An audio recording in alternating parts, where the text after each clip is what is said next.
पटवारी में घोटाला, शिक्षकों में घोटाला, नर्सिंग कॉलेज में घोटाला, पूरे तरीके से घोटाले चले हुए हैं।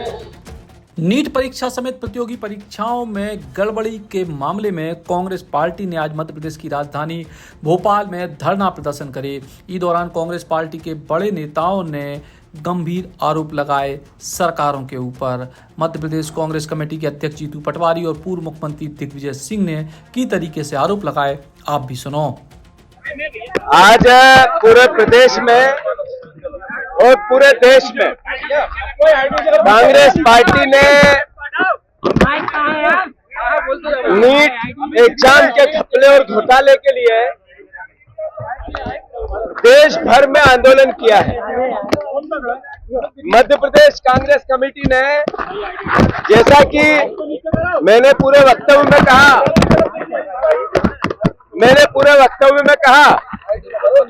कि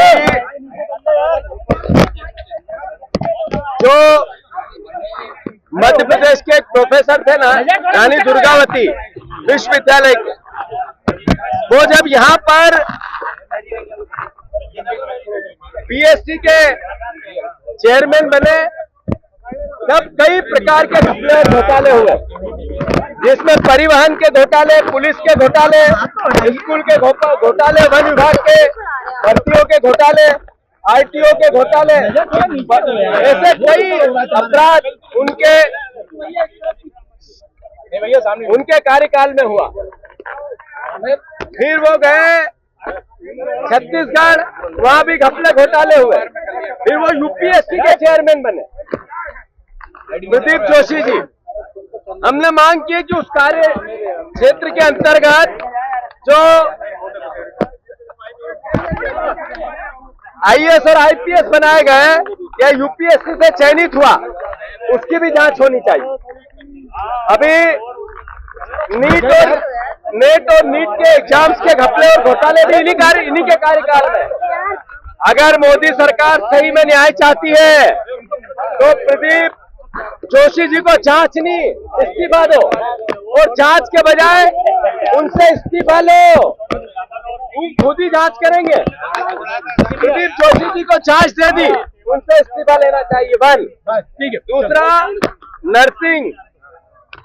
नर्सिंग घपले और घोटाले का मास्टरमाइंड कौन है और कौन है? महेंद्र गुप्ता, जो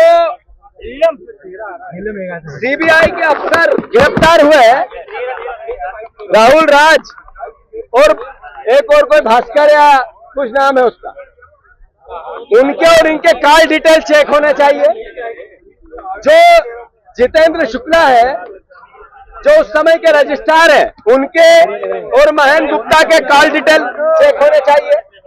और सीबीआई के करप्ट अधिकारियों की और इस सरकार के मंत्रियों, उसके अधिकारियों की क्या साठगांठ हुई, इस पहलू पे भी जांच होनी चाहिए। मैं इसकी मांग भी करता हूं और कानूनन भी हम इसकी लड़ाई लड़ेंगे। धन्यवाद। मैंने हमेशा इस बात को कहा है, भारतीय जनता पार्टी और आरएसएस का स्वरूप व्यवसायिक है। वो सेवा करने नहीं आते हैं, खाओ और खाने दो की मानसिकता से आते हैं। अधिकारी कर्मचारी से मिलकर पहले तो ऐसे ढूंढते हैं जो भ्रष्ट हो और उनके कहने में चले।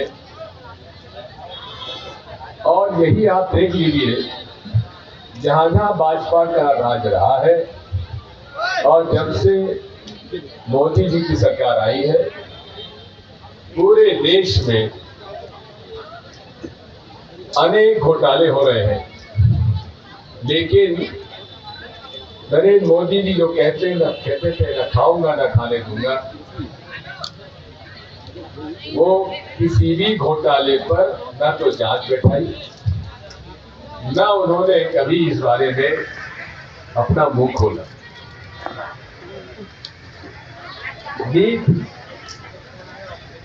एग्जाम के बारे में आज यहाँ धरना है। 2 इम्तिहान हुए, यूजी एनईटी और नीट। यूजी नीट एनईटी जो हुआ वो असिस्टेंट प्रोफेसर के लिए हुआ और रिसर्च फेलोज के लिए हुआ और लगभग एक समय पे हुआ।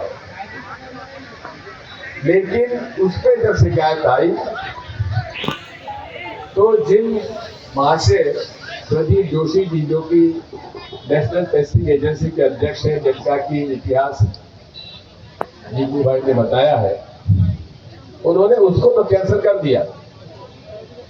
लेकिन नीट एग्जामिनेशन जिसमें कि 14 लाख विद्यार्थियों का भविष्य उस पर निर्भर है, उस पर वे हर कदम पर झूठ बोलते हैं।